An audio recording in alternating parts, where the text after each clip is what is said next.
Kita mau dengar cerita tentang seorang perwira Itali. Orang perwira Itali ini perwira Romawi ya. Pada zaman dahulu yang menjajah Israel adalah bangsa Romawi. Kalau Indonesia yang menjajahnya bangsa Belanda sama bangsa Jepang. Tapi kalau orang Israel yang menjajahnya adalah bangsa Romawi, orang Italia ya, bangsa Romawi. Jadi orang Yahudi dilarang keras untuk bergaul dengan orang Romawi, dengan bangsa penjajah, ya. Orang Yahudi dilarang keras untuk bergaul dengan bangsa-bangsa manapun, ya. Itu. Tetapi pada akhirnya Petrus mendapat satu perintah dari Tuhan bahwa dia harus menemui seorang yang bernama Cornelius. Ternyata Cornelius ini walaupun dia orang Romawi, walaupun dia bangsa Itali, dia percaya kepada Tuhan. Kita lihat ceritanya ya. Di kota Kaisarea ada seorang perwira yang bernama Cornelius. Perwira ini seorang pasukan Itali ya. Dia bangsa Itali, dia saleh. Saleh serta seisi rumahnya takut akan Allah dan ia memberi banyak sedekah kepada umat Yahudi dan senantiasa berdoa kepada Allah. Ya, jadi walaupun dia orang orang Romawi tidak percaya kepada Tuhan. Orang Romawi percaya kepada dewa. Nama dewanya adalah dewa Ra. Artinya dewa matahari. Mereka penyembah matahari, orang Romawi. Tetapi orang Romawi yang satu ini, si Cornelius ini, dia percaya kepada Tuhan. Dia melihat orang Yahudi, dia mengikuti orang Yahudi, ya. Dia percaya kepada Tuhan. Sehingga Alkitab mencatat dia orang yang saleh. Saleh itu apa? Sungguh-sungguh beribadah. Saleh itu taat dan senantiasa dan sungguh-sungguh beribadah kepada Tuhan. Itulah saleh, ya. Kemudian dia takut akan Allah. Takut akan Allah ini hidupnya sesuai dengan kehendak Tuhan. Dia menjalankan perintah Tuhan, ya, seorang tentara. Kemudian dia banyak memberi sedekah. Rupanya dia suka menyumbang, ya. Dia suka menyumbang kepada umat Yahudi. Kalau ada pembangunan ibadah, rumah ibadah Yahudi, nyumbang dia. Kalau ada orang-orang Yahudi yang memerlukan dana untuk bantuan-bantuan sosial, nyumbang dia. Ya, dan dia orang yang terus-menerus berdoa kepada Tuhan. Inilah si Cornelius. Ya, dalam suatu penglihatan, kira-kira jam 3 petang, jam 3 sore, tampaklah kepada Cornelius seorang malaikat Tuhan datang menemui Cornelius. Ya, ia menatap malaikat itu. Si Cornelius melihat malaikat itu dan ia menjadi takut dan berkata, "Ada apa Tuhan?" Nah, jawab malaikat itu, "Cornelius, semua doamu dan sedekahmu telah sampai kepada Tuhan dan Tuhan mengingat engkau."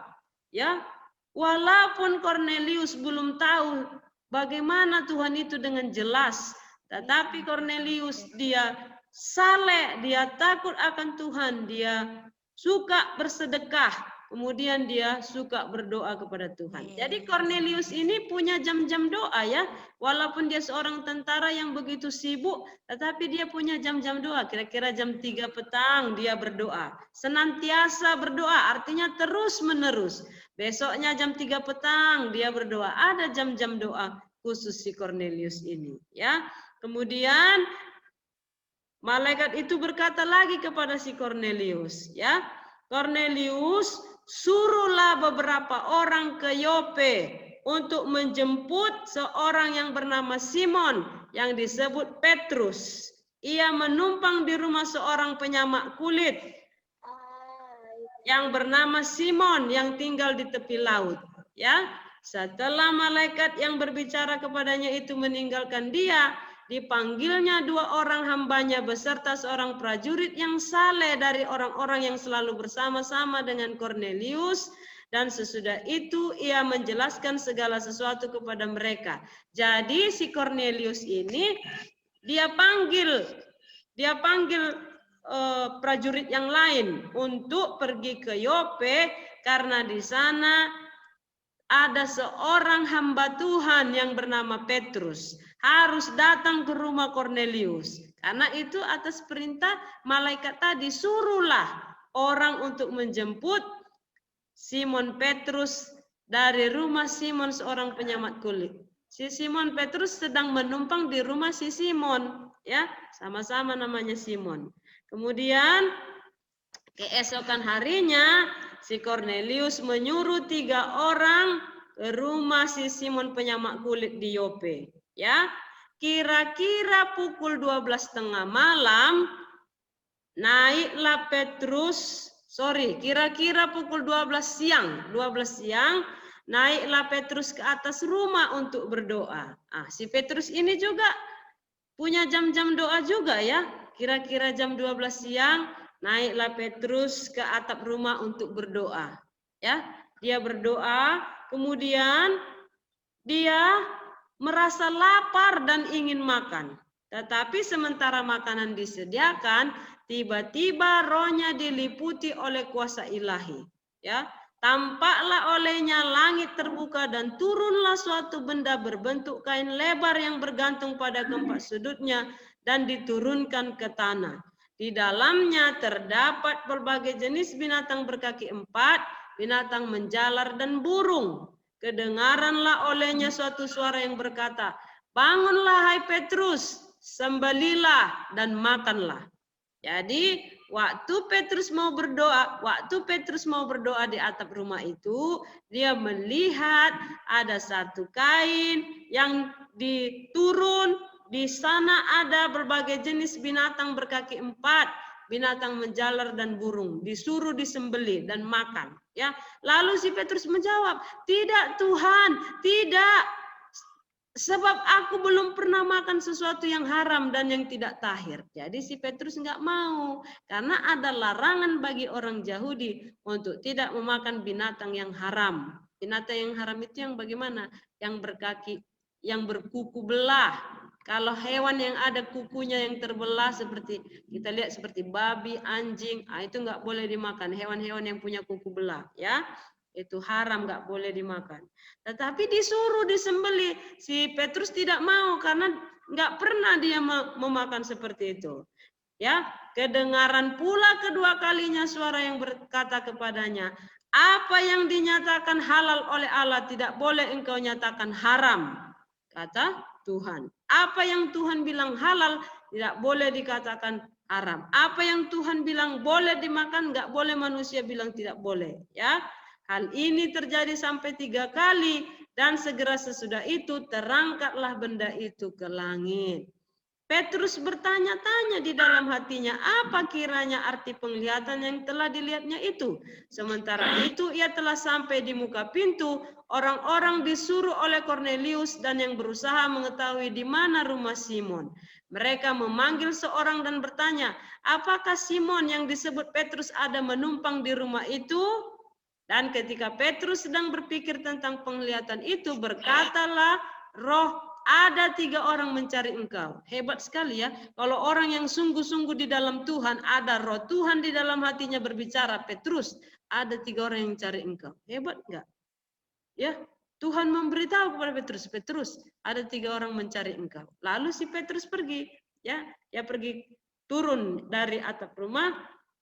Kemudian ketika Petrus sedang berpikir tentang penglihatan itu, berkatalah roh, ada 3 orang mencari engkau. Bangunlah, turunlah ke bawah, berangkatlah bersama-sama dengan mereka. Jangan bimbang, sebab aku yang mereka kemari. Ya, Tuhan bilang kepada Petrus, Tuhan bilang kepada Petrus, Petrus, ada 3 orang yang mencari engkau. Pergilah ikut dengan mereka, jangan bimbang, sebab aku yang menyuruh mereka. Ya. Kemudian turunlah Petrus ke bawah dan berkata kepada orang itu, akulah yang kamu cari. Apakah maksud kedatangan kamu? Jawab orang yang disuruh dari si Kornelius tadi. Jawab orang itu, Kornelius seorang perwira yang tulus hati. Tulus hati itu apa?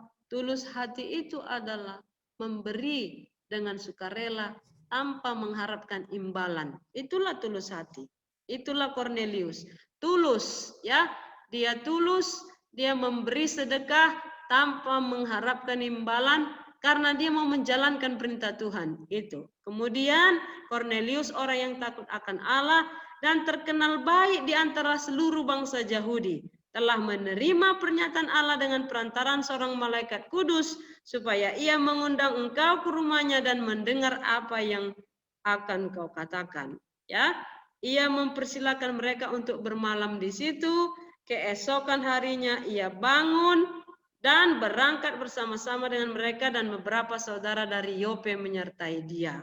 Ya, dan pada hari berikutnya sampailah mereka di Kaisarea. Kornelius sedang menantikan mereka dan ia telah memanggil sanak saudaranya dan sahabat-sahabatnya berkumpul. Ketika Petrus masuk, datanglah Kornelius menyambutnya dan sambil tersungkur di depan kakinya, ia menyembah Petrus. Ya, ini. Tetapi Petrus tidak mau disembah, ya. Jangan, saya ini manusia sama seperti kamu. Tidak, yang hanya disembah adalah Tuhan. Lalu dia menegakkan Kornelius, katanya, bangunlah, aku hanya manusia biasa saja.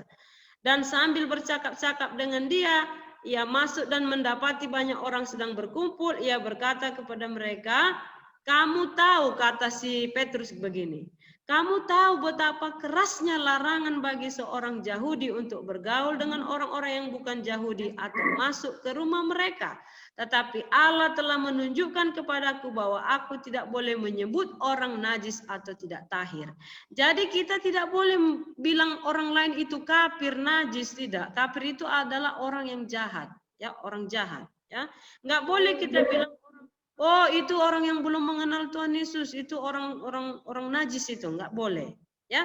Karena tetapi Allah menunjukkan kepadaku bahwa aku tidak boleh menyebut orang najis atau tidak tahir. Itulah sebabnya aku tidak keberatan ketika aku dipanggil. Lalu datang kemari, sekarang aku ingin tahu apa sebabnya engkau memanggil aku.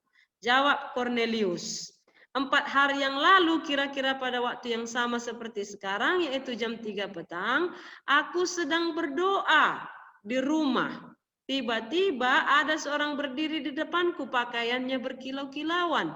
Dan ia berkata, Kornelius, doamu telah didengar Allah dan sedekahmu telah diingatkan di hadapannya. Suruhlah orang ke Yope untuk menjemput Simon yang disebut Petrus. Ia sedang menumpang di rumah Simon, seorang penyamak kulit yang tinggal di tepi laut. Karena itu segera kusuruh orang kepadamu dan dengan senang hati engkau telah datang. Sekarang kami semua sudah hadir di sini di hadapan Allah untuk mendengarkan apa yang ditugaskan Allah. Lalu mulailah Petrus berbicara, sesungguhnya aku telah mengerti bahwa Allah tidak membedakan orang. Setiap orang dari bangsa manapun yang takut akan dia dan yang mengamalkan kebenaran berkenan kepadanya. Itulah firman yang ia suruh sampaikan kepada orang-orang Israel, yaitu firman yang memberitakan damai sejahtera oleh Yesus Kristus yang adalah Tuhan dari semua orang. Ya, setelah itu apa yang terjadi? Yang terjadi adalah Kornelius beserta seluruh keluarganya mereka dibaptis. Ya, indah sekali ya.